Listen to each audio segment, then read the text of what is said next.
നടിയെ ആക്രമിക്കപ്പെട്ട കേസിൽ നടൻ ദിലീപിന്റെ ജാമ്യാപേക്ഷ ഇന്ന് ഹൈക്കോടതി പരിഗണിക്കും. അതോടൊപ്പം അപ്പുണ്ണിയുടെ മുൻകൂർ ജാമ്യാപേക്ഷയിലും ഹൈക്കോടതി വിധി പറയുന്നുണ്ട്. പൾസർ സുനിയുടെയും കൂട്ടുപ്രതികളുടെയും ജാമ്യാപേക്ഷയിൽ അങ്കമാലി കോടതിയും ഇന്ന് വിധി പറയും. കേസിൽ സുനിയുടെ മുൻ അഭിഭാഷകൻ പ്രതീഷ് ചാക്കോ അന്വേഷണ സംഘത്തിന് മുമ്പാകെ ഹാജരാകും.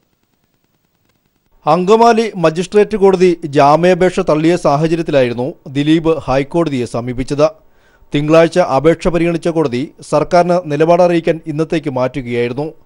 ഹർജി പഠിക്കാൻ കൂടുതൽ സമയം വേണമെന്ന പ്രോസിക്യൂഷൻ ഡയറക്ടർ ജനറലിന്റെ ആവശ്യത്തെ തുടർന്നായിരുന്നു ജാമ്യാപേക്ഷ മാറ്റിയത്. ക്രിമിനലായ ഒരാളുടെ മൊഴിയുടെ അടിസ്ഥാനത്തിൽ മാത്രമാണ് ദിലീപിനെതിരെ കേസെടുത്തിരിക്കുന്നതെന്നും ഗൂഢാലോചന തെളിയിക്കാൻ തെളിവുകൾ ഇല്ലെന്നുമാണ് പ്രതിഭാഗം അഭിഭാഷകൻ കെ രാംകുമാറിന്റെ വാദം. എന്നാൽ ദിലീപിനെതിരെ ഗൂഢാലോചന, കൂട്ടമാനഭംഗം, തട്ടിക്കൊണ്ടുപോകൽ ഉൾപ്പെടെ 11 വകുപ്പുകൾ ചുമത്തിയിട്ടുണ്ടെന്നും 19 തെളിവുകളുണ്ടെന്നുമാണ് പ്രോസിക്യൂഷൻ ഡയറക്ടർ ജനറൽ വാദിക്കുക. പ്രതി പുറത്തിറങ്ങിയാൽ തെളിവുകൾ നശിപ്പിക്കപ്പെടുമെന്നും DGP വാദിക്കും. ഹൈക്കോടതിയിൽ ദിലീപിന്റെ ജാമ്യം സംബന്ധിച്ച വലിയ വാദപ്രതിവാദങ്ങൾ തന്നെ ഉണ്ടാകും. ഇപ്പോഴത്തെ സാഹചര്യത്തിൽ ജാമ്യം ലഭിക്കാൻ സാധ്യതയില്ലെന്നാണ് നിയമവൃത്തങ്ങൾ സൂചിപ്പിക്കുന്നത്. അതിനിടെ ഒളിവിൽ പോയ ദിലീപിന്റെ മാനേജർ അപ്പുണ്ണിയുടെ മുൻകൂർ ജാമ്യാപേക്ഷയും ഹൈക്കോടതി പരിഗണിക്കും. സുനിയുടെ മുൻ അഭിഭാഷകൻ പ്രതീഷ് ചാക്കോയുടെ അറസ്റ്റ് ഹൈക്കോടതി തടയാത്ത സാഹചര്യത്തിൽ ഇന്ന് അന്വേഷണ സംഘത്തിന് മുന്നിൽ ഹാജരാകും. നടിയെ അപമാനിക്കുന്ന ദൃശ്യങ്ങൾ സംബന്ധിച്ച് പ്രതീഷ് ചാക്കോയെ ചോദ്യം ചെയ്യുന്നതിലൂടെ വ്യക്തത വരുമെന്നാണ് പോലീസിന്റെ നിഗമനം.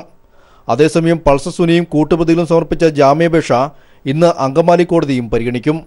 സുനിയുടെ രഹസ്യമൊഴി രേഖപ്പെടുത്തണമെന്നാവശ്യപ്പെട്ട് പ്രതിഭാഗം അഭിഭാഷകൻ അപേക്ഷയും സമർപ്പിക്കും. News bureau, Kochi.